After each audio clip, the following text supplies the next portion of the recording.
우리 아이들의 꿈은 더 커질 수 있을까요?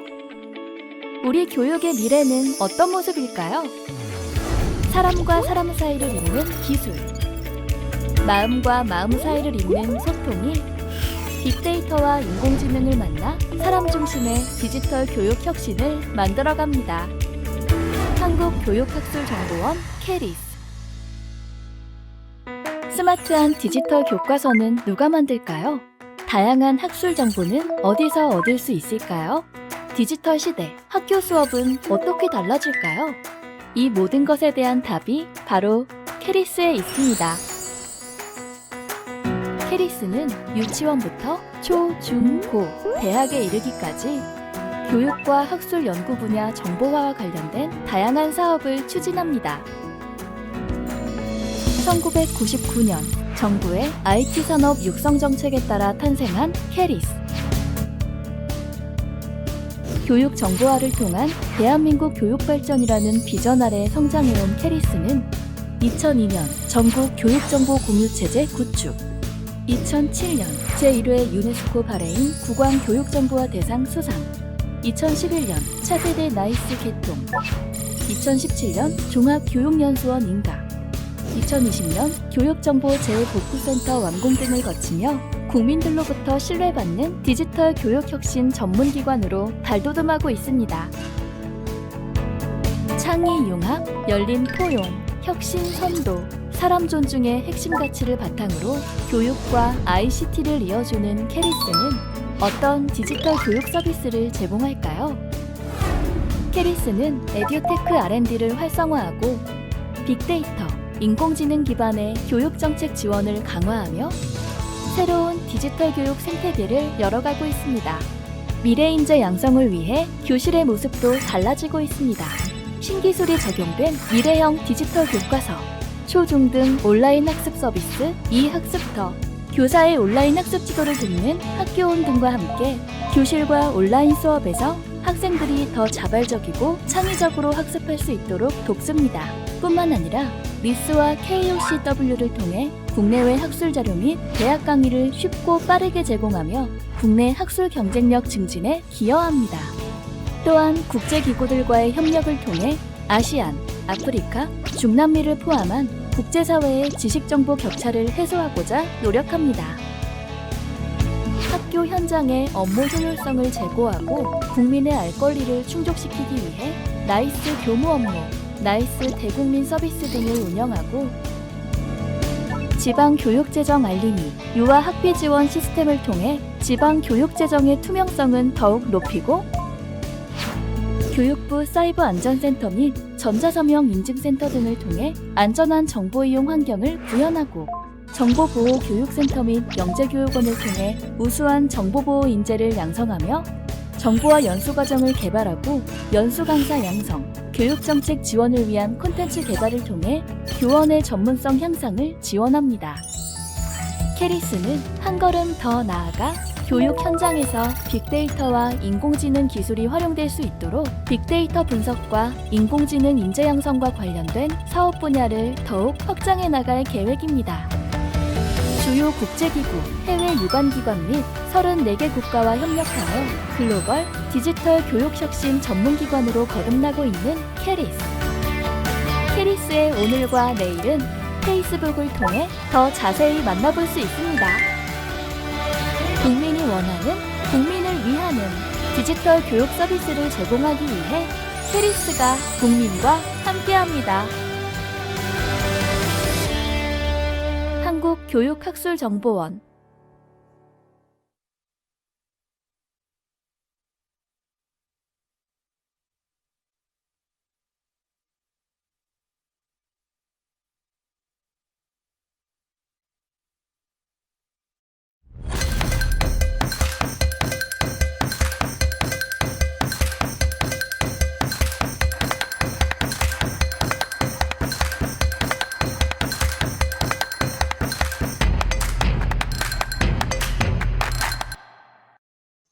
네, 여러분 안녕하십니까? 2020 캐리스 심포지엄의 사회를 맡게 된 한국교육학술정보원 정책연구부장 개보경입니다.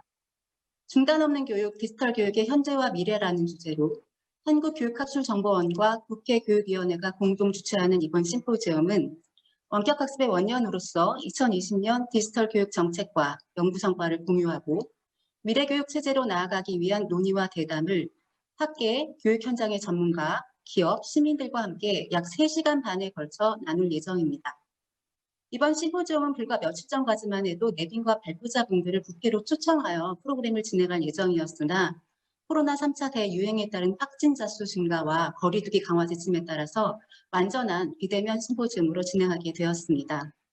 반가운 분들의 얼굴을 직접 뵙지 못하는 대신에 온라인으로 할 수 있는 작은 이벤트를 준비했는데요.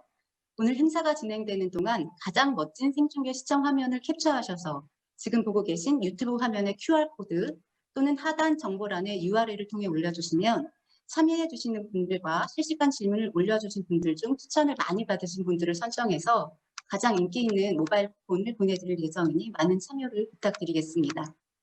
그럼 본격적인 시작에 앞서 이번 2020 캐리스 심포지엄의 기획, 주관을 하신 한국교육학술정보원의 박혜자 원장님의 한영사가 있겠습니다. 박혜자 원장님을 모셔볼까요? 들리진 않겠지만 참석자 여러분의 큰 박수를 부탁드리겠습니다. 네, 안녕하세요. 한국교육학술정보원장 박혜자입니다. 어느새 12월이네요. 저희가 올해 처음 시작할 때 가졌던 저희의 기대와 소망을 얼마나 이루었는지 모르겠습니다. 사실 2020년은 코로나로 인해서 모든 국민들이 다 힘들고 어려운 시기를 보냈지만 저희 한국교육학술정보원도 참으로 어렵고 힘든 시기를 보냈습니다. 지난 4월 9일 원격 수업을 처음 시작하게 되면서 저희에게 주어졌던 2주간의 시간 동안 저희도 중단 없는 교육을 준비하기 위해서 참으로 애썼습니다. 모든 생각들이 주마등처럼 스쳐 지나갑니다. 이 자리에 함께해 주신 국회에 정말 교육위원회 유기용 위원장님 감사합니다. 이 자리를 마련해 주신 데 대해서 특히 감사의 말씀 올립니다. 또 이 자리에 있기까지 정말 물심양면으로 저희를 이끌어 주신 유은혜 부총리님께도 감사의 말씀 드립니다. 오늘 그 바쁘신 시간 중에도 정말 기조연설을 맡아주신 스탠퍼드 대학의 폴김 교수님 고맙습니다. 그리고 함께 해주신 연사분들과 또 온라인으로 전국 각지에서 참여해주신 모든 분들께도 감사드립니다. 교육회의를 비롯해서 4차 산업혁명위원회 또 유관부처 교육청 기관장님들 참 저희가 감사드릴 때가 많은 것 같습니다. 올해 2020년 여러분들은 어떻게 보내셨습니까? 4월 9일 이후로 대한민국의 교육은 새로운 단계로 저는 접어들었다 믿습니다. 어쩌면 가장 힘들고 또 어찌 보면 가장 합의하기도 어려웠을 교육인데 어찌됐든 저희가 원격 교육을 통해서 교육의 중단은 막았습니다. 아직도 세계에는 10억 명이 넘는 아이들이 학교를 가지 못하고 있습니다.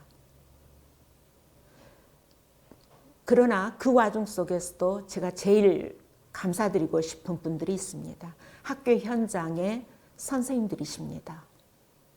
3부제로 나누어서 2부제로 나누어서 수업을 하면서 또 동시에 원격 수업을 진행해 주셨습니다.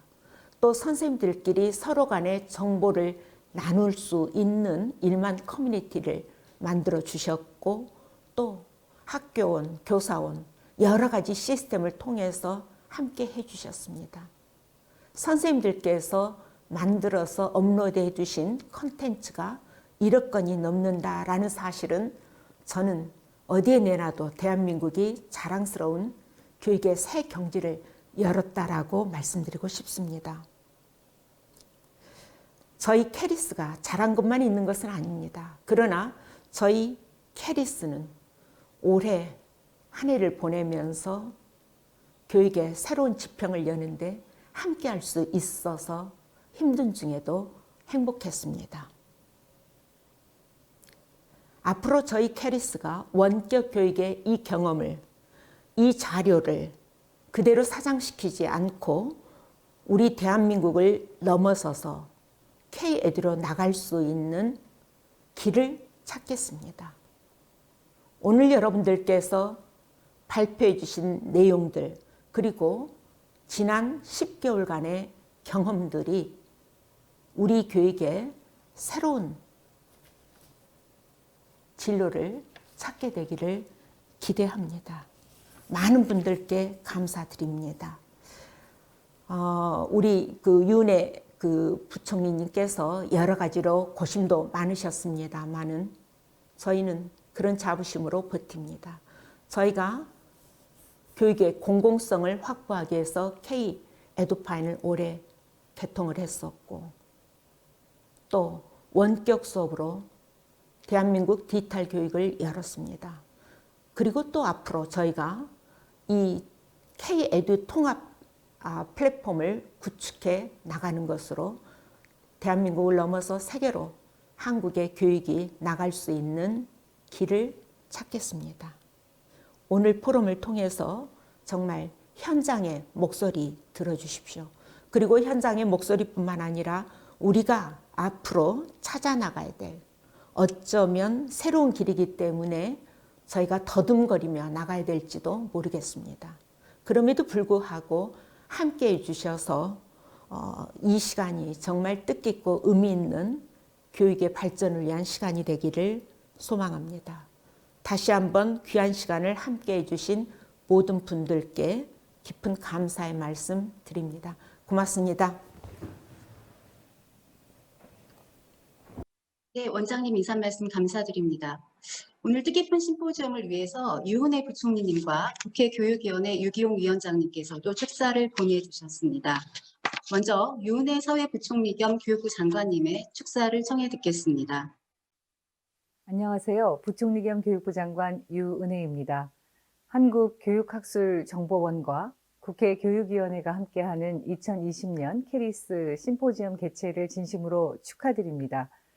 아울러 우리나라 교육의 발전을 위해 항상 힘써주시며 이번 심포지엄을 마련해 주신 국회 교육위원회 유기용 위원장님, 한국교육학술정보원의 박혜자 원장님을 비롯한 관계자 여러분께 감사의 인사를 드립니다. 코로나19라는 국가적 위기 상황 속에서 우리는 학생들의 교육 공백을 최소화하기 위해서 많은 노력을 해왔습니다. 그리고 학생들의 중단 없는 교육을 이끈 선두의 원격 수업이 있었습니다. 원격 교육은 온라인 공간으로 교실을 확장하여 학생들이 학교에 오지 못하는 상황에서도 교사와 학생, 그리고 학생과 학생을 연결해 주었습니다. 원격 교육을 비롯한 다양한 학습 환경의 변화는 이제 새로운 교수학습 패러다임으로 이어지면서 미래 교육으로의 혁신을 이끌고 있습니다. 중단 없는 교육, 디지털 교육의 현재와 미래라는 주제로 개최되는 이번 심포지엄이 이러한 원격 교육의 경험과 새로운 미래 교육 체제로의 전환을 위한 방안을 공유하고 대한민국 디지털 교육의 발전을 모색하는 소중한 논의의 장이 되길 기대합니다. 2020년 캐리스 심포지엄 개최를 다시 한번 축하드리면서 참석자 여러분 모두 미래 교육을 향한 여정에 함께 해주시기를 바랍니다. 고맙습니다. 네, 부총리님 따뜻한 축하의 말씀 감사드립니다. 다음은 오늘 심포지엄을 공동 주관하시고 대한민국 교육 발전을 위한 활발한 활동을 펼치고 계시는 국회 교육위원회 유기홍 위원장님의 축사를 듣도록 하겠습니다. 안녕하세요. 유기홍 국회 교육위원장입니다. 중단 없는 교육, 디지털 교육의 현재와 미래 토론회 개최를 진심으로 축하드립니다. 준비해 주신 교육학술정보원 박혜자 원장님과 관계자 여러분들께 또 온라인으로 함께 해주신 모든 분들께 진심으로 감사드리겠습니다. 국회 본회의 때문에 제가 부득이하게 직접 참석하지 못하고 이렇게 영상으로 인사드리게 되는 것을 대단히 아쉽게 생각합니다. 2020년은 코로나19로 인해서 모든 것이 변했습니다. 일상생활도 바뀌고 경제도 어려워지고, 그런데 돌이켜보면 코로나19로 인해서 가장 직격탄을 맞은 분야가 바로 교육 분야입니다. 큰 어려움이 있었습니다. 그렇지만 교육학술정보원의 시스템과 플랫폼을 이용해서 우리가 원격 수업을 다른 어느 나라보다도 더 원활하게 할 수 있도록 된 것은 대단히 의미 있는 일이라고 생각합니다. 원격 수업 참석률이 다른 나라들에 비해서 굉장히 높았고, 또 미리 준비된 클라우드를 이용해서 많은 학생들이 동시에 접속해서 원격 수업을 할 수 있었던 것도 우리가 가진 큰 강점이었다고 생각합니다. 원격 수업이 길어지면서 위기를 오히려 기회로 만들기 위한 우리의 노력이 필요하다고 생각합니다. 그래서 오늘 토론회에서 앞으로 디지털 교육 또 원격 수업이 어떻게 발전해 나갈 것인가에 대한 창의적인 대안들이 만들어지기를 진심으로 기대합니다. 수업 방식이 많이 바뀔 수 있을 것 같아요. 예를 들어서 플립 러닝 같은 방식들이 대면 수업과 원격 교육을 융합하는 그런 방식의, 새로운 방식의 교육에 대해서도 많은 토론과 창의적인 대안 마련을 기대합니다. 그리고 마지막으로 한 가지만 더 당부드린다면, 4차 산업혁명 시대에 AI 시대를 맞아서 교육 격차가 더 벌어질 수도 있다는 우려가 있습니다. 실제로 원격 수업이 진행되는 과정에서 설문조사 결과 80% 가까운 교사들이 원격 수업 과정에서 교육 격차가 더 벌어졌다, 이런 평가를 내린 것은 우리가 깊이 있게 고민하고 대안을 모색해야 될 일이라고 생각합니다. 디지털 교육의 현재와 미래를 설계하는 과정에서 교육 격차를 어떻게 줄여나갈 것인가 하는 문제에 대해서도 정말 좋은 의견이 모아지기를 진심으로 기대하고, 국회에서도 적극적으로 뒷받침해 나가겠다는 말씀 드리면서 인사말에 대신하겠습니다. 감사합니다. 네, 위원장님 감사드립니다. 따뜻한 격려와 축하 인사의 덕분에 이 자리가 더욱 화기애애해지는 것 같습니다. 오늘의 뜻깊은 자리를 여는데 환영과 응원, 축하의 말씀을 전해주신 세 분께 다시 한번 큰 감사를 드립니다. 오늘 이 자리에는 세 분 외에도 국가교육회의를 비롯해 4차 산업혁명위원회, 유관부처 및 기관의 기관장님들과 캐리스의 이사님들, 시도교육청, 학교, 기업 등 다양한 분야의 전문가들이 함께하고 계십니다. 본 심포지엄을 함께하고 계신 참석자 한 분 한 분께 깊이 감사드리며, 응원해 주시는 모든 분들의 마음을 모아서 지금부터 본격적인 발표에 들어가도록 하겠습니다. 이번 2020 캐리스 심포지엄은 온라인으로 진행됨에 따라 보다 많은 분들이 적극적인 의견을 개진하실 수 있도록 소통의 채널을 활짝 열어두고 있습니다. 사전 등록 시 올려주신 질문들과 더불어서 지금 보시는 유튜브 중계창 옆에 있는 슬라이도를 통해서 실시간 질문을 받고 있습니다. 심포지엄이 진행되는 동안 궁금하신 사항이나 의견을 올려주시면 연사분들과 함께 질의응답을 나눌 수 있는 시간을 마련하도록 하겠습니다. 그럼 지금부터 오늘의 첫 순서인 기조 강연을 진행하도록 하겠습니다. 기조 강연은 많은 분들께서 잘 아시는 분인데요. 2011년 보다폰 재단 우선통신 교육혁신기술상을 수상하셨고, 미국 국립과학재단 자문위원을 역임하신 스탠포드 교육대학원의 폴 김 부원장님이십니다. 부원장님은 위기를 변화의 기회로 글로벌 미래를 위한 한국 교육 재설정이라는 주제로 발표를 해주시겠습니다. 위원장 부탁드릴까요? 안녕하십니까. 폴킴입니다. 현재 스탠포드 대학교 교육전문대학원에서 어소시에이트 딘 그리고 치프 테크놀로지 오피서를 역임하고 있습니다. 오늘 그 2020 캐리스 심포지엄 Turning a Crisis into a Transformation Opportunity, Resetting Education and Career for the Global Future라는 그 내용으로 여러분께 강연을 드리고자 합니다. 먼저 강연 내용 중에 자주 등장할 그런 문구들을 좀 미리 좀 말씀드리면 그 diversity, 즉 다양성입니다. 이렇게 그 3번쯤 언급하면 그 다양성의 존중과 이해를 통한 혁신과 또한 혁신 가속도가 얼마나 중요한지 전달될까 싶어서 이렇게 강조하고 또 강조합니다. 그리고 앞으로 에듀케이션이라는 그 거대한 시스템적 사고와 티칭이라는 일방향식 교육, 그리고 클래스룸이라는 제한된 환경보다는 러닝이라는 학생 중심 역량 개발, 그리고 코칭이라는 개별적 관심과 능력에 기반한 맞춤형 학습 모델, 그리고 역량 중심 평가에 대해서 말씀드리고자 합니다. 또한 인류 역사상 가장 대담한 교육 혁신을 할 때가 바로 지금이라고 생각합니다. 그래서 그 볼드가 아니고 볼더도 아니고 볼디스트라고 표현했습니다. 이와 같은 그 가장 대담한 혁신을 가능케 하려면 엄청나게 창의적인 운영 관리 체계가 필요한데, 이를 통해서 그 가장 다양성이 보장되고 이해되고 추구되는 그 교육 생태계 형성의 중요성에 대해서도 말씀드리고자 합니다.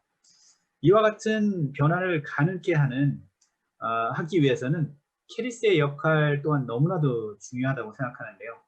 이미 그 캐리스 2.0과 같은 혁신 드라이브가 있었는지는 모르겠지만 지금 2.0을 생각하신다면 전면 수정하셔서 한 단계 더 업그레이드된 3.0을 지금 구상하고 실현시키기를 권해드립니다.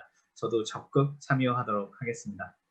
이와 같은 과정과 이 조건을 통해야만 현재의 위기를 그 대변환의 기회로 삼아서 대한민국의 교육 혁신이 가능해지고, 그럴 때에만 그 글로벌 K에듀라는 꿈이 이루어질 것으로 생각됩니다. 그럼 먼저 제가 그 스탠포드에서 지난 20여 년간 해오던 일들을 잠깐 소개하고 본 주제로 넘어갈까 합니다. 그 제가 런칭한 그 프로그램 중에 EIR이라고 있습니다. Entrepreneur in Residence라는 프로그램인데요. 교육공학 관련 기업들, 예를 들면 Udemy, Udacity, Coursera, Chegg과 같은 그 주도적인 그 교육 기업들의 그 경영진, 그리고 이와 같은 기업들의 투자를 한 투자단 중에서 다양하고 그 창의적인 기업가 정신을 가진 리더들을 학교로 초대해서 수업을 진행하게 하고 저희 학교 교수진과 학생들과 자유롭게 인사이트를 나누게 하는 프로그램입니다. 또 제가 최근에 런칭한 프로그램으로서 그 디지털 러닝 챌린지라는 교육공학 솔루션 경진대회를 정기적으로 열게 되었습니다. 이를 통해서 그 팬데믹을 넘어선 미래교육 관련 솔루션을 개발하는 그 스탠포드 학생들에게 필요한 그 스타트업 펀딩도 제공하고 기업가 정신 워크샵, 그리고 저희가 보유한 그 수천 명의 그 투자단과의 연결을 시켜서 학생 중심 스타트업의 그 런칭과 85% 이상의 지속 가능성을 보이는 성공률을 지향하고 있습니다. 이와 같은 프로그램들이 나오기 전에도 이미 학생들은 그 다양한 그 교육 관련 솔루션들을 개발하고 있었고요. 또 예를 들어서 지난 3개월간 런칭된 그 솔루션들을 무작위로 선별해 잠깐 소개해드리면 8월, 9월, 10월 매월 학생들이 만든 수십 개의 그 교육공학 관련 솔루션들이 나온 것을 볼 수 있는데요.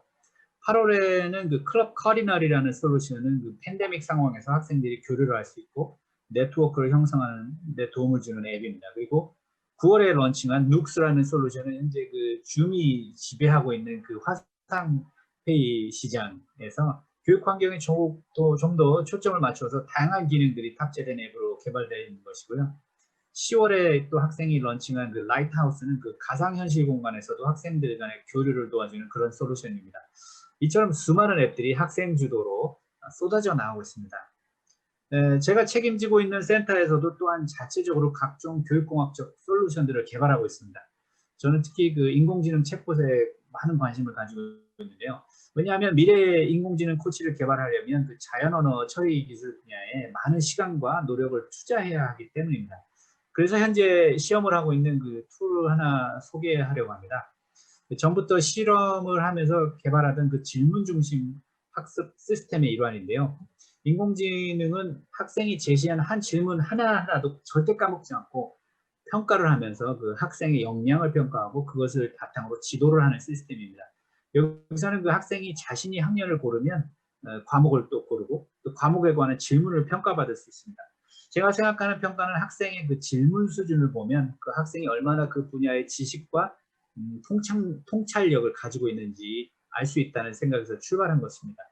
질문 능력은 단순 암기 능력과는 비교가 되지 않습니다. 여기서 그 시스템은 학생의 질문 능력을 평가해서 레벨 1부터 5까지 말해주고 또 학생은 끊임없이 레벨 5의 질문을 만들려는 노력을 하는 모습을 보여줍니다. 제가 이 시스템을 테스트하는 영상을 보여드리겠습니다. 먼저 그 학년별 질문 평가 시스템입니다. Okay, Google. Talk to Stanford Smile. Hi again, Paul Kim. Do you want to learn more about me? Start making questions or try the question evaluator quiz. School subject. Which grade level would you like to set? Choose from elementary, middle school, high school, etc. Middle school. Okay, grade level set to middle. Please choose a topic: music, climate change. Climate change. First challenge. Can you make a question with the words why and carbon dioxide? Has there been any time in the history of the planet Earth when the level of carbon dioxide was higher than today and had a detrimental impact on living organisms on Earth, and why?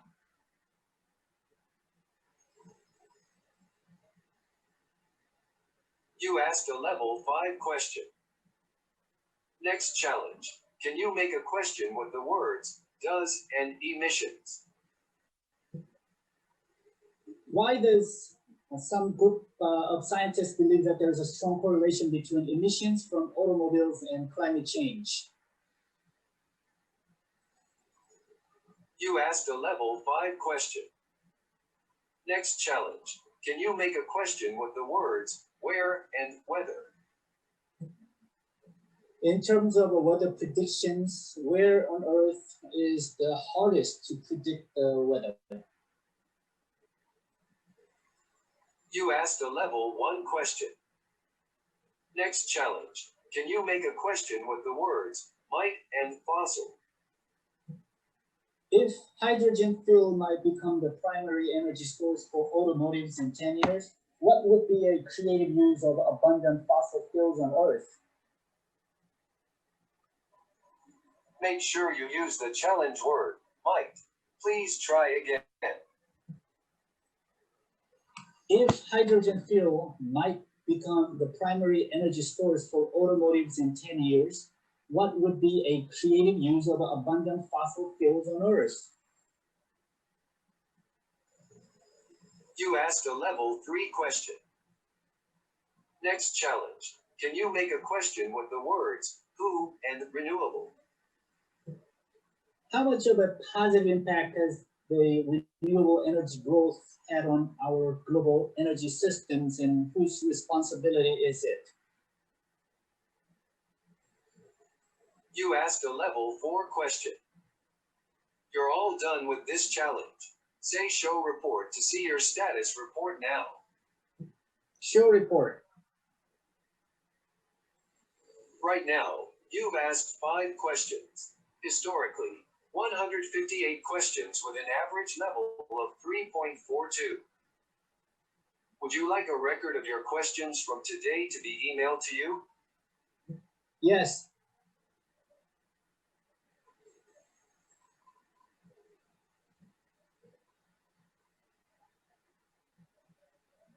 Okay, an email has been sent to digitalschema@gmail.com.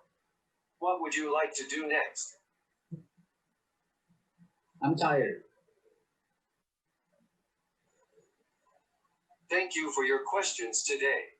Please come back and tell me more innovative questions soon. Goodbye. 네, 지금 이 시스템을 잠깐 그 샘플을 잠깐 보셨는데 이런 식으로 학생들이 자신들의 그 과목에 대해서 공부한 질문들을 하고 또 그 질문들에 대한 평가를 받아볼 수 있는 그런 시스템들이었습니다. 또 이것 이외에도 또 다른 예제가 있긴 한데요. 그거는 이제 뉴스 아티클을 보고서 학생들이 자유롭게 질문을 하고 또 그 질문에 대한 평가를 받는 그런 시스템입니다. 그래서 그런 것들을 이제 계속해서 진행하고 또 인공지능이 관련된 시스템을 만들면서 앞으로 그 교육 전반적인 부분에 있어서 많은 그 변화를 줄 수 있는 솔루션들이 계속해서 나올 것 같습니다.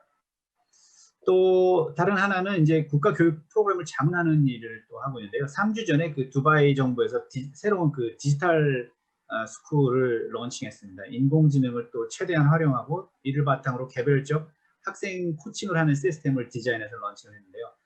두바이에는 그 유니버시티 X라는 미래대학교 디자인 프로젝트도 있어서 발빠르게 그 미래 교육을 위한 대변혁을 시도하고 있습니다. 이와 같이 여러 나라의 그 교육 시스템 디자인과 그 평가에 대한 관한 자문을 하고 있습니다. 여기까지는 제가 최근에 관여하는 일들에 대한 그 대표적인 사례들입니다. 그래서 이런 일들을 통해서 제가 이제 앞으로 이제 본 주제에서 말씀드릴 그런 내용에 대해서 어떤 백그라운드가 있었는지를 좀 보여드리기 위해서 말씀드렸습니다. 네, 그럼 이제 본 주제로 들어가겠습니다. 전 인류는 그 지난 8개월 동안 팬데믹의 그 엄청난 파급 효과를 경험하게 되었고요. 이로 인해서 교육에 있어서는 초유의 사태를 맞이하게 되었죠. 수십 년 동안 시도해도 그다지 그 눈에 띄는 변화가 없었던 그 디지털 러닝의 시대가 전 지구적으로 순식간에 열려버렸고 또 교육공학적 혁신에 대한 관심은 이제 선택이 아니라 국가의 미래를 결정하는 중요한 기로에 놓이게 했습니다. 그 예측에 의하면 이번에 그 사태로 빚어지는 그 교육의 공백으로 인해서 앞으로 국가별 지식과 역량의 차이는 더욱더 심각해질 것으로 보입니다. 따라서 그 뉴 노멀에 맞는 교육, 그리고 앞으로 언제 끝날지 모르는 코비드-19, 그리고 또 언제 닥칠지 모르는 코비드-2N에 대해서 이번에 그 위기를 기회로 만들어야 한다는 것입니다. 대한민국은 그동안 위기를 통해 더욱 강건해졌고 이번에도 한층 더 업그레이드된 교육 생태계를 갖게 될 것이라고 믿습니다. 지난 8개월 동안 전 세계 그 교육 관련 실태 조사를 통해 배운 내용 중 몇 가지만 뽑아서 전하려고 합니다. 설문에 참여한 25%의 학생들은 그 현재 줄어든 학교에서 보내는 시간표가 오히려 더 좋다고 하는 응답을 했습니다. 이렇게 응답한 학생들은 좀 더 주어진 자유시간을 통해서 평소에 집중하고 싶었던 분야를 더 체험하고 DIY 프로젝트를 통해 다양한 취미를 가질 수 있었다고 합니다. 이렇게 응답한 학생들은 자기주도적 학습 역량을 갖춘 학생들로 판단되고요. 나머지 학생들은 다른 점이 없다, 아니면 그냥 예전 스케줄로 돌아가고 싶다고 응답하는데 그 예전 스케줄로 돌아가고 싶다는 학생들은 주로 원래 수동적인 학습 참여를 하던 학생들로서 요즘 온라인 수업을 들을 때 그냥 뭐 EBS를 시청하는 것보다 못하다, 아니면 뭐 그런 비슷한 수준이다, 뭐 이런 응답을 합니다. 또 다른 시사점은 그 학교에서 원래 개인 PC나 그 노트북을 제공하거나 또 장려하는 학교들, 특히 이미 플립 러닝이라든지 팀 베이스드 프로젝트 수업을 진행해 오던 학교들은 이번에 그 온라인 수업으로 변형되면서 그다지 어려움을 느끼지 않았다고 합니다. 아마도 이런 학교에서는 학생들의 자기 주도적 역량이 이미 갖추어졌던 것으로 봅니다. 또 다른 시도는 소수의 학생들, 즉 4명 정도의 가까이 사는 학생들끼리 서로 만나서 프로젝트를 진행하되 한 학기 동안 그 정해진 그룹을 유지해야 한다고 합니다. 이 방식에서는 학생들이 정해진 방역 수칙과 거리 두기를 하지만 비록 아주 작은 규모이지만 그래도 마스크를 쓰고 평소처럼 만나서 팀 프로젝트를 함께 진행하고 이렇게 하고 있는데 감염 전파에는 영향을 미치지 않는 것으로 보입니다. 뭐 여러 가지 많은 그런 인사이트들을 많이 배웠는데요. 그 중에 또 하나는 이제 그 교육 관련 솔루션들이 많이 나오고 있긴 합니다. 네. 근데 아직도 올드 노멀을 단지 온라인상으로 옮기려는 시도가 대부분이고요. 시공간을 초월한 그 새로운 형태의 학습 환경이라든지 업그레이드된 차원의 인지적 학습 활동을 도모하는 솔루션들은 아직 보이지 않고 있습니다. 그래서 오늘 이 자리를 빌어서 교육 혁신에 관한 6개의 영역에 대해서 공학적 접근 방법에 대해서 소개하려고 합니다. 왜 공학적 접근이 필요한가에 대한 설명은 그 대형 항공기를 비유로 설명드리고자 합니다. 전보 그 보잉 747 비행기의 무게가 33만 3천 킬로가 넘는다고 합니다. 그만큼 저희가 열심히 달려서 이륙시키려고 하는 이 교육이라는 비행체는 정말로 무거운 주제입니다. 이 어마어마한 비행기를 움직여서 활주로를 달리게 하려면 엄청난 스러스트를 가진 엔진들이 필요하죠. 엔진의 그 한 개당 약 22,500kg의 그 스러스트를 가진 엔진을 필요로 하는데 4개나 필요로 합니다. 그것을 이제 잠시 이제 해석을 하면 수많은 반대하는 사람과 의심하는 사람들과 그런 조직들을 그 weight, 즉 무게라고 하고 그 자체적 디자인에 있어서의 그 어떤 결함으로 인해서 생기는 자체 저항을 드래그라고 하면 얼마나 많은 그 파지티브한 트러스트가 있어야 저 등치가 큰 물체를 리프트 업 시킬지 예측이 되시죠. 그만큼 거대한 동체를 앞으로 밀 수 있는 엄청난 추진력이 필요하다는 것입니다. 이 보잉 747 신형 비행기 한 대가 3천억이 넘는데요. 캐리스의 1년 예산은 제가 알기로는 약 2,560억 정도라고 들었습니다. 저 엔진 하나가 120억 정도 되니까 캐리스 예산으로는 동체까지는 구입이 가능한데 엔진 4개까지 장착해서 구입하기에는 모자란 예산이죠. 우리나라 서울대 1년 예산이 약 1조 3천억 정도라고 또 들었습니다. 그 정도면 그 747 신형 비행기 4대 정도 구입하고 덤으로 한 대 더 줄지는 모르겠습니다만 그 정도의 그 예산이고요. 스탠포드의 예산은 6조 5천억 원 정도인데 미국에는 저런 대학이 12개도 더 있습니다. 제가 무엇을 말씀하려고 하는지 좀 눈치채셨을 겁니다. 교육 혁신 그리고 나아가서 K-EDU는 의지만 가지고 실현되지 않습니다. 그 엄청난 혁신적인 디자인을 필요로 하고요. 또 말도 안 되는 작은 예산으로서 차마 입을 다물 수 없는 놀랍고 엄청난 혁신이 우리에게는 필요로 합니다. 글로벌 시장에 내놓으면 손색이 없는 그런 수준이 아니라 진정으로 감탄할 수준의 변화와 혁신이 필요합니다. 그래서 6가지 그 영역 중 하나인 그 페다고지컬 엔지니어링을 먼저 이야기하고자 합니다. High Order Thinking입니다. 이제는 암기와 이해 수준이 아닌 고차원적 생각을 하게 하는 그런 학습 활동이 주류가 되어야 한다고 생각하는데요. 그것도 한층 더 의미 있는 학습 활동들이 필요합니다.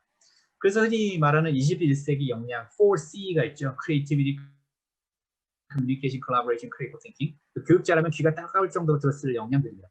저는 여기에 2개의 C들, 즉 Compassion과 Commitment를 추가해서 6C를 이제 강조하면서 전 세계를 다녔습니다. 그 이유는 저희 미래 교육은 단순히 똑똑한 리더를 배출해내는 것이 아닙니다. 남을 밟고 올라서고 이기적인 환경에서 자란 똑똑한 아이들이 커서 얼마나 더 위험한 일들을 하는 사람들이 될 수 있는지 저희들은 그 역사를 통해서 누누이 보아왔습니다. 미래 교육은 똑똑하지만 더욱 중요하게 이웃을 생각하고 다양성을 존중하고 약자를 고려하고 더 나은 세상을 위한 책임을 질 줄 아는 학생들을 배출할 수 있어야 합니다. 그럴 때 세계 시민으로서의 역할을 할 수가 있게 되고 그런 프로그램이 있을 때 글로벌 교육 시장에서 이해가 되고 공감할 수 있는 프로그램, K-EDU로서의 리더의 역할을 하는 프로그램이라고 생각합니다. 제가 일전에 진행한 묵 수업에서 전 세계 170여 개 국가에서 참여한 2만여 명의 학생이 모인 수업은 그런 것이 가능하다는 사례를 보여준 케이스라고 생각합니다. 전 세계 2만여 명의 학생들이 모여서 팀을 구성하고 각자의 위치에서 더 나은 교육 환경을 디자인하는 그 팀 프로젝트형 수업이었는데요. 제가 이 수업을 진행했을 때 저는 아프리카 탄자니아에서 교육 프로젝트를 진행하면서 200명의 조교들과 학생들과 핸드폰 하나로 진행을 했었습니다. 초중고 교육도 한번 보겠습니다. 제가 최근에 진행하고 있는 프로젝트들 중에 헤일로5라는 프로그램입니다. 이 프로그램은 UN에서 지정한 16개의 Sustainable Development Goal, 또 추가되는 고울들이 있는데 그 해당되는 주제들을 가지고 만든 교육 과정입니다. 이 프로그램에서는 그 초등학교 1학년 학생들부터 전 세계가 직면한 다양한 그랜드 챌린지들을 다룹니다. 미래 식량, 에너지, 빈곤, 공해 등등의 문제들을 배우면서 그 문제들을 어떤 솔루션으로 해결할지 프로토타입을 만드는 수업을 진행합니다. 그러면서 디자인 띵킹에 대해서도 배우고 기초 과학에 대해서도 배우고 코딩도 배우고 로보틱스도 배우고 인공지능에 대해서도 배웁니다. 즉 왜 지식을 습득하고 함께 솔루션을 디자인해 봐야 하는지 이유를 먼저 이해하고 참여하기 때문에 아이들은 매우 진지하게 참여하게 됩니다. 한국에서도 시행해 봤습니다. 초등학생들이 직접 센서를 시험해 보고 이해하고 자신들의 그 작품을 팀을 구성해서 만들고 또 논의합니다. 아이들이 어리다고 못한다고요? 아이들이 많은 분들이 생각하는 것보다 훨씬 고차원적이고 책임의식을 가지고 참여합니다.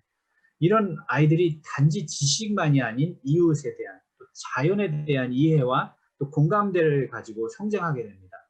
인공지능에 대해서 배울 때도 직접 어떤 데이터가 그 편향된 또 선입견을 가진 인공지능을 만드는지 또한 직접 체험하게 됩니다. 그리고 어떻게 데이터를 구성할 때 정확도가 늘어나는지도 체험하게 됩니다. 제가 생각하는 적절한 코딩이나 인공지능 교육은 그런 것들을 왜 공부하는지를 먼저 이해시키는 교육 프로그램이어야 한다고 생각합니다. 또 다른 환경적 영역에서의 또 혁신도 이제 저희가 보겠는데요. 그 출결석보다는 학습 활동의 마침이 더 중요시되는 환경, 오프라인, 온라인을 따지기보다 모든 라인을 활용해서 학생들의 참여도를 극대화시키는 모델, 그리고 성적순을 중요시하기보다는 역량 개발에 초점을 둔 학습 모델, 그리고 개별 학생마다 맞춤형 코칭을 할 수 있어서 각 학생들이 관심 있고 좋아하고 잘할 수 있는 부분을 중심으로 진행되어서 그 개별적 역량과 정체성이 뚜렷하게 나타날 수 있는 학습 환경 구성이 중요하다고 생각합니다. 이와 같은 요소들이 종합적으로 적용될 때 그 학생들은 평생 학습에 대한 즐거움을 느끼고 즐겁게 열정적으로 전문성을 갖는 일자리를 찾고 만들어 나갈 수 있다고 봅니다. 미국의 버클리에서 최근 진행된 한 아트 수업의 한 사례를 소개하고자 합니다. 요즘 거의 모든 수업이 줌으로 진행되고 있죠. 근데 이 수업이 좀 특이한 수업이었습니다. 그 학생들에게 개별적으로 자신이 관심 있는 주제로 지역 주민과 나가서 소통을 하고 그 과정을 기록하고 또 수업에서 발표하고 토론하는 수업인데, 한 학생은 이제 자기가 평소에 관심 있던 주제를 가지고 나가서 지역 주민과 소통하는 프로젝트를 진행했습니다. 여기 보이는 그 사례는 그 미 대선 그 전에 주민들에게 앞면에는 그 왼쪽에 있는 문구를 보여주고 그 뒷면에는 오른쪽에 있는 문구를 보여주어서 주민들의 반응을 조사하고 그 과정과 결과를 수업을 통해서 나누는 활동을 하는 그런 사례입니다. 이와 같이 그 수업은 팬데믹이 한창인데도 개별적으로 바깥으로 나가서 저런 방식으로 소통을 하고 그 과정에서 디지털과 아날로그를 접목한 커뮤니케이션을 하고 또 다시 줌으로 돌아와서 자신이 만든 비디오와 그 SNS 결과를 보여주면서 토론하는 수업이었습니다. 학생들의 반응은 물론 매우 좋았고요. 그 팬데믹 시대에 걸맞는 온라인 수업이었다고 저는 생각합니다. 이렇게 생각을 조금만 바꾸면 상당히 창의적인 아날로그와 디지털을 접목하는 수업들이 만들어질 수 있습니다. 또 미국에서는 초중고 교육에서는 오래전부터 그 초등학생부터 사회적 기업가 정신이 함양된 그런 프로그램들을 운영해 왔는데요. 여기 어린 소녀가 그 기업가 정신 프로젝트를 통해서 스타트업을 디자인하고 시험하면서 얻은 깊은 그 인사이트를 발표하는 시간입니다. Don't give up이라고 우리에게 말하죠. 이렇게 사회적 참여와 기업가 정신이 함축된 수업이 초등학교 때부터 진행되는 데 비해서 그 대한민국 학생들은 그 학교 끝나면 어디에 가나요? 여러분들도 잘 아시리라고 생각합니다. 다음은 그 운영에 대한 혁신에 관해서 말씀드리려고 합니다. 여러분이 좋아하든 싫어하든 두려워하든 그렇지 않든 인공지능의 활용은 이제 선택이 아닌 필수가 되었습니다. 교육의 전반적인 면에서 360도 어딜 돌아봐도 인공지능이 활용되지 않을 부분은 없습니다. 앞서 보여드린 그 인공지능 코치 개발도 많은 곳에서 그 엄청난 속도로 진행이 되고 있습니다. 저는 이런 인공지능이 지식을 가르치는 선생님을 그저 대체한다고 보지 않습니다. 앞으로 지식을 가르치는데 선생님, 누가 앞으로 지식을 가르치는 선생님일까? 네, 인공지능입니다. 피할 수 없습니다. 하지만 이제는 선생님들은 지혜를 가지고 학생들을 코치하는 분들이 되셔야 합니다. 더욱이 그 행정 업무에 시달릴 필요가 없습니다. 인공지능이 대체할 것이기 때문입니다. 그렇게 해서 생겨난 시간이 더 많이 생기겠죠. 그런 행정적인 일들을 업무에 시달리지 않으니까. 그래서 그 미래 코치님들, 지혜를 가지고 학생들을 코치하는 이 코치님들은 개개인의 그 학생들의 그 관심과 장기와 역량에 대해서 더 관심을 가질 시간이 생겨나게 될 겁니다. 특히 그 더욱 도움이 필요한 학생들에게 더욱 신경을 써줄 수 있고 뒤처져 있거나 신체적 어려움이 있거나 학생들에게 더욱 큰 꿈과 희망을 심어줄 수 있는 코치님이 되실 거라고 생각합니다. 그 인공지능은 개인 튜터로 또는 그 역량 평가 주체로 행정 업무를 담당하는 인들로 시작해서 학생, 부모, 코치 모두가 개별적으로 인공지능 서비스를 활용하는 모델이 앞으로 이제 전개될 것입니다. 그것도 상당히 빠른 속도로 전개될 것입니다. 왜냐하면 이제 제가 하는 일들도 있지만 최근에 그 리드라는 기업과 협업해서 엠넷 챌린지라는 그 세계 최초로 교육 관련 데이터를 모으는 허브를 만들기로 했습니다. 이 사업을 통해서 그 전 세계의 많은 교육 데이터들이 모여지고 교육 관련 경진 대회를 통해서 더욱더 정교화된 인공지능 솔루션들이 개발될 것입니다. 약 한 달 전에 저희가 이 챌린지를 런칭했는데 벌써 전 세계에서 2,398개 인공지능 개발 연구팀이 참여하고 있습니다. 잘 아시겠지만 인공지능의 정확도를 50%에서 90%로 올리는 데 필요한 노력보다 90%에서 91%로 향상시키는 일이 훨씬 더 힘든 일입니다. 앞으로 이 협업을 통해서 많은 일들이 일어날 텐데 관심 있게 보아주시면 좋겠습니다. 디지털 러닝 부분에 있어서 그 변화를 가져오려면 설득력 있는 K-에듀 인증 모델이 구축되어야 한다고 생각합니다. 그래야 K-에듀 평가 모델이 정해지고 설득력 있는 학습 모델들이 개발될 것입니다. 이제는 국제기관을 따를 것을 걱정하지 말고 우리가 공신력 있는 국제기관이 될 차례라고 생각합니다. 그래서 앞서 말씀드린 그 캐리스 3.0이 필요하다는 말씀입니다. 앞으로 나와야 하는 인공지능 기반 시스템도 많고 또 대한민국이 그 교육 관련 인공지능 파워하우스가 되려면 기초 연구부터 모델 어플리케이션, 데이터 센터 구축 등 해야 할 일들이 너무나도 많습니다. 그런데 적절한 그 예산 없이 그런 것들이 가능하겠습니까? 또 최근에 제가 대한민국에서 교사들을 상대로 가장 유용한 온라인 교육 툴들은 어떤 것들인가요? 하고 물었었습니다. 근데 이런 대답을 얻었습니다. 어떻게 모든 툴들이 다 미국 겁니까? 왜 대한민국에서 대한민국 교육자가 대한민국 학생들을 지도하는 데 사용하는 툴이 다 하나같이 미국 것들 뿐인지 좀 한번 생각해 볼 문제입니다. 자, 이제 문화에 대해서 말씀드리고 강연을 마치고자 합니다.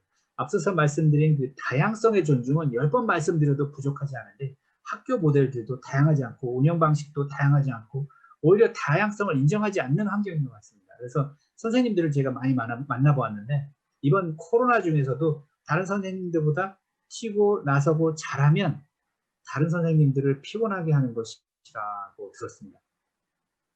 그 교육청 관계자분들도 만났는데 장학생님들이 깨알을 새느라 집을 못 간다라는 말씀을 하시더라고요. 제가 무슨 말씀을 드리는지 아시는 분들은 잘 아실 겁니다. 전체적으로 봤을 때 창의적 생각이 보편적 대세에 밀려서 묻혀지고 나서면 튀기 때문에 남들과 적당히 맞춰서 해야 하고 서류의 매뉴얼 입력이나 대조하고 확인 과정 때문에 많은 시간을 써서 창의적인 일을 생각할 시간이 없다는 말을 들었는데 좀 많이 슬펐습니다. 그래서 창의적 생각과 그 시도가 쉽게 일어날 수 없는 문화인 것 같습니다. 현재는. 그래서 교육 문화를 공학적 접근으로 변화시켜야 한다고 생각합니다. 컬처럴 엔지니어링을 통해서 교육 문화를 위에서부터 아래까지 변화시켜야 된다고 생각하고요. 혁신과 그 기업가 정신을 바탕으로 다양한 교육 모델이 나오고 다양한 역량을 개발하는 학교 운영 모델들이 자연스럽게 나오도록 환경을 조성해야 한다고 생각합니다. 그래서 캐리스의 그 3.0 역할이 중요하다고 생각합니다. 한국의 많은 분들이 그 미네르바 스쿨 같은 걸 이제 좋아하시는데 그래서 벤 넬슨을 자주 초대하시는데 대한민국에서는 미네르바와 같은 모델이 쉽게 나오고 운영될 수 있는 환경이 아닙니다. 저는 한국에서 미네르바보다 훨씬 혁신적인 학교 모델들이 자유롭게 나올 수 있어야 한다고 생각합니다. 또 어떤 분들은 스탠포드를 좋아하셔서 스탠포드를 그럼 한 단어로 표현하냐 하면 무엇이냐라고 이렇게 물어보기도 하는데요. 저는 이렇게 말했습니다. entrepreneurship. 그럼 또 다른 하나를 추가한다면 저는 이렇게 얘기했죠. 확실한 아이덴티티. 그럼 마지막으로 한 단어를 더 추가한다면 저는 이렇게 대답합니다. entrepreneurship과 확실한 아이덴티티를 아우르는 diversity라고 말합니다. 물론 스탠포드의 총장님이나 다른 분들이 동의하지 않으실지 모릅니다. 한국에서 저는 태어났고 자랐고 한국에서 초중고를 나왔고 제가 스탠포드에서 20년간 재직하면서 스탠포드를 바라본 그 관점이기 때문에 분명 스탠포드 내에 다른 분들과의 의견이 다를 수는 있습니다. 제가 볼 때는 그 미네르바나 스탠포드보다 최고의 한국적인 K-에듀에 걸맞는 학교와 대학이 나올 수 있다고 확신합니다. 마지막으로 그 교육 행정에 관한 말씀을 드리고 정말로 마치겠습니다. 창의적, 혁신적 교육으로의 변화를 이루기 위해서는 거버넌스 또한 바뀌어야 한다고 생각합니다. 현재의 체제에서는 불가능합니다. 현재 그 대한민국 행정부 산하의 교육부와 또 미국처럼 그 지역적 독립성이 조화를 이루는 그런 거버넌스 모델이 필요하다고 봅니다. 그래서 중간 정도 되는 그런 모델인데요. 장기적인 그 교육 정책 수립과 또 대한민국의 미래 사회를 위한 교육 철학이 보존되는 독립기관이어야 하며 또 국민 모두가 최고의 수준의 교육을 받을 권리를 보장하고 입법, 행정, 사법, 산부 어디에도 속하지 않고 독자적으로 업무를 수행할 수 있어야 한다고 봅니다. 물론 행정적 감사와 예산을 받지만 그 지역적 특성과 필요성을 존중해서 초중고 및 대학의 운영에 있어서 다양한 혁신적 드라이브가 자연스럽게 나올 수 있고 또 경쟁과 견제의 밸런스를 가능하게 하는 모델이 필요하다고 봅니다. 이런 모델이 과연 가능할까 의문을 가지는 분들도 계시는데 제가 이렇게 보니까 대한민국에는 국가인권위원회라는 그런 자랑스러운 샘플이 이미 존재합니다. 물론 의원들과 위원장 선출에 있어서는 국민이 직접 어떻게 참여하는지에 대한 그 심도 있는 논의가 필요가 있겠지만 말입니다. 네, 그래서 이런 거버넌스에 있어서도 그 공학적 엔지니어링이 필요하다 이런 말씀을 드렸고요. 너무나 이게 짧은 시간에 두석씩 말씀드렸는데 좀 양해해 주시기 바랍니다. 지금 저희 교육의 활주로는 안개로 가득합니다. 팬데믹 상황이고요. 앞이 잘 보이지 않습니다. 변화와 혁신 그리고 K에듀에 대한 열망의 엔진들이 어쩌면 이미 시동을 걸고 가속도를 내고 있는지도 모릅니다. 그래서 이 비행기를 조금 움직이게 하고 있는지도 모르겠습니다.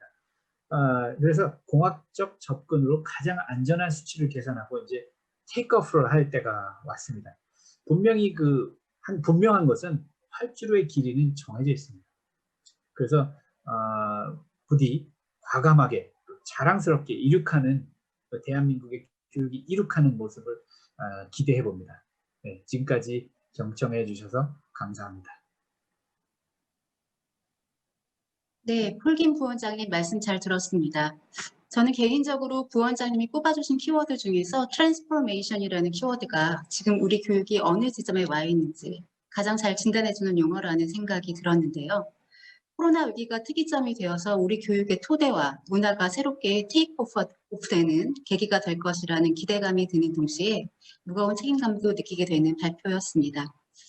현재 약 900건이 넘는 분들이 생중계를 통해서 심포지엄에 함께해 주시고 계십니다. 53건이 넘는 실시간 질문도 올려주고 계시는데요. 폴김 부원장님을 실시간으로 연결해서 참석자들이 올려주신 질문과 의견을 나눠보도록 하겠습니다. 네, 부원장님 안녕하세요. 잘 들리십니까? 네, 잘 들립니다. 네, 강릉의 파란 바다에서 마시는 향기로운 커피 향이 그리워지는 그런 날씨입니다. 폴김 부원장님은 화면으로 배우던 한결같이 멋지신 것 같습니다. 감사합니다. 네. 디지털 세상에 투영되는 자신의 모습을 되돌아보게 되는 세상이 되면서 아까 말씀 주신 자신의 아이덴티티나 나아가 인간의 정체성에 대한 고민이 굉장히 깊어지는 시기인 것 같습니다. 학교 현장도 마찬가지인데요. 사전 질문으로 올려주신 중에서 가장 많은 질문을 올려주셨던 내용입니다. AI 활용이 보편화된다면 교사의 역할에도 많은 변화가 있을 것이라고 생각이 듭니다. 과연 어떻게 변화하게 될까요? 라는 질문 주셨는데요. 답변을 좀 부탁드려도 될까요? 네, 이 질문은 이제 제가 자주 공유하는 그런 내용인데요. 미래의 교사의 역할은 그 학생들과 개별적으로 더 소통하고 개별 관심과 역량에 대해서 더 자세히 알아서 그 맞춤 교육을 할 수 있는 지혜로운 코치가 돼야 할 것이고요. 이와 같은 그 코치를 도울 그 다양한 자료 수집과 분석 툴과 자료 제공을 하면서 학사 행정의 전반적인 일을 도맡아 할 그 인공지능 도우미가 약 200% 이상 활용될 것으로 보입니다. 그 인공지능 기반의 그 행정 시스템과 그 인공지능 도우미의 활용으로 인해서 잡무가 이제 사라지면 이 교사분들께서는 개별 학생에게 더욱 집중적으로 코칭을 할 수 있는 시간이 늘어나겠죠. 그 지식을 가르치는 면에서는 인공지능이 많이 활용되겠지만 그 지혜를 가르치는 면에서는 미래의 사람 코치의 역할이 더욱 중요해질 것으로 봅니다. 네, 역시 사전 질문을 통해서 남겨주신 질문 하나 더 드리도록 하겠습니다. 위기를 기회로 바꾸기 위해서는 교육기관의 역할이 무엇보다 중요할 텐데요. 한국의 교육기관이 가장 혁신을 해야 할 부분은 무엇이라고 생각하시는지 궁금합니다. 네, 이제 저는 그 질문에 있어서는 장기적인 면을 좀 보고 싶은데요. 그 최상 기관에서 그 하위 기관들이 발상의 전환을 자유롭게 할 수 있는 그런 직장 문화 조성을 해줘야 한다고 생각합니다. 그 모든 문제에 대한 그 정확한 답을 다 알고 있지 않은데도 불구하고 탑다운 방식으로 혁신을 주도하려기보다는 사회기관들이 그 혁신적인 시도를 다양하게 할 수 있도록 그런 조직 문화를 만들어주고 장려하고 보장하고 재원 마련 등을 통해서 혁신 경진을 하는 것이 낫다고 생각합니다. 이 말은 쉽지만 그 문화를 바꾸는 것은 쉽지 않죠. 그래서 그 아까도 말씀드린 것처럼 컬처 엔지니어링에 대한 그 공학적 접근이 아주 필요하다고 저는 생각을 합니다. 좀 길게 답변을 드리면요. 반세기 동안 그 지속된 그 자율성, 자기 주도성이 아닌 그 타율성을 키우는 지금까지의 그 교육 정책이 아이나 학교나 대학교나 모두 수동적이고 그 타율성에 젖은 사회로 만들었다고 저는 봅니다. 이러다 보니 그 내 탓 없는 사회가 된 것 같아요. 이건 뭐 부모 탓이다, 정부 탓이다, 국회 탓이다, 다 당신 탓하는 그런 사회가 되지 않았나 이런 생각이 드는데요. 그 어려서부터 그 수동적 아이로 만드는 그 교육 체제 안에서는 엄마가 아이한테 어떤 학원에 꼭 다녀야 되고 어떤 대학에 가야 되고 어떤 회사에 취직해야 되고 또 취직하면 우리 아이 아파서 회사 못 가요 전화까지 해줘야 되는 그런 말을 제가 들었는데요. 결국 그 90세 엄마가 60세 아들에게 황혼 이혼은 하면 안 된다라는 말을 해줘야 되는 그런 아들을 만들고 있는 건 아닌지 모르겠어요. 그래서 이 아이를 평생 그 타율성에 젖은 인생으로 살도록 하는 것이 아닌가 이런 생각이 듭니다. 그렇다 보니까 그런 구성원들이 조직에서 리더가 되고 몸살이고 아이디어가 생겨도 이렇게 해도 되나요를 매번 이렇게 묻기가 싫다 보니까 그저 시키는 것만 하면 아무 책임 없는 그런 안전한 모드가 되는 것 같습니다. 그래서 학생이나 조직이나 그 스스로 상황 판단하고 발상의 전환을 하고 문제 해결을 하는 역량을 키우도록 그 자기 주도성을 키워야 한다고 봅니다. 그 교육 정책에 있어서도 발상의 전환을 유도하는 정책이 필요하겠죠. 다시 말해서 그 정책을 만들 때 이것이 결국 근본적 해결이 안 될 그런 땜빵 정책이 계속 만들어지고 있는 건 아닌지 아니면 과감하게 발상의 그 전환을 유도할 정책을 만들고 있는 것인지 항상 생각해보고 그런 정책 발의도 필요하다고 생각합니다. 그 결론적으로 미래 교육을 위해서 무엇을 할지보다 무엇부터 하지 말아야 할지 어떤 정책부터 없애서 좀 더 자율성을 보장할지 그런 고민을 좀 해야 하지 않나 하는 생각을 합니다. 네, 무엇부터 하지 말아야 할지에 대한 고민이 필요한 시점이라는 그 인사이트를 주셨습니다.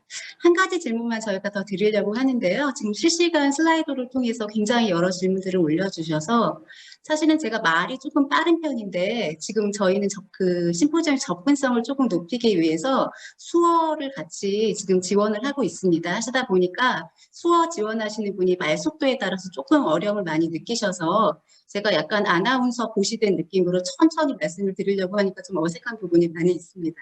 양해를 좀 부탁드리겠고요. 오늘 같은 맥락의 질문인 것 같은데요. 그 제일 첫 번째 슬라이드에 많은 추천을 받으신 질문입니다. 김미소님께서 올려주셨는데요. 디지털 교육에 있어서 신체 장애 및 학습 능력 부족이나 난독증 등 도움이 필요한 학생들을 위한 노력은 어떻게 하는 것이 좋을까요? 라는 질문을 주셨습니다. 답변을 네. 간단하게 좀 부탁드릴까요?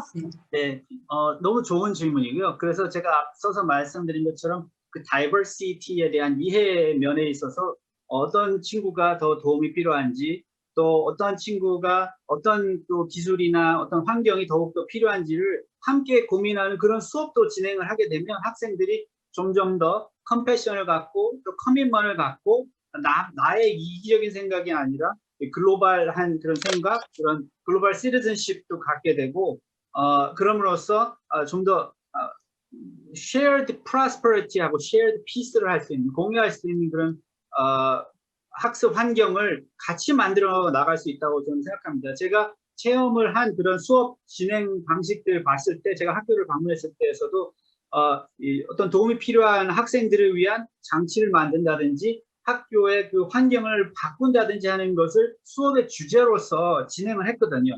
그럴 때 일반적인 모든 학생들이 이것이 바로 다이버시티구나, 그리고 이런 것이 인클루시브 에듀케이션이구나를 이해하고서 솔루션들을 디자인하는 그런 공부가 훨씬 더 의미 있는 수업이었고 학생들이 더욱더 진지하게 수업에 참여할 수 있는 모습을 봤습니다. 그래서 앞으로는 이걸 따로 놓고 따로 그룹을 해서 가르치는 게 아니라 인클루전이라는 의미에서 모두 다 이렇게 함께 공부하고 서로 도움을 줄 수 있는 기회를 충분히 주는 그런 환경이 많이 만들어졌으면 좋겠다는 생각입니다. 네, 부원장님 감사드립니다. 오늘 귀한 시간 내주시고 함께 해주셨는데요.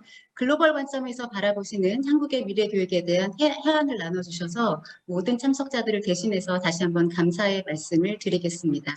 온라인상에서는 박수 소리가 지금 들리지 않아서 굉장히 안타까운데요. 각자의 자리에서 아마 우레와 같은 박수를 보내드리고 있으리라고 믿습니다. 이것으로 감사합니다. 폴림 부원장님의 기조 강연을 마치겠습니다. 고맙습니다. 감사합니다.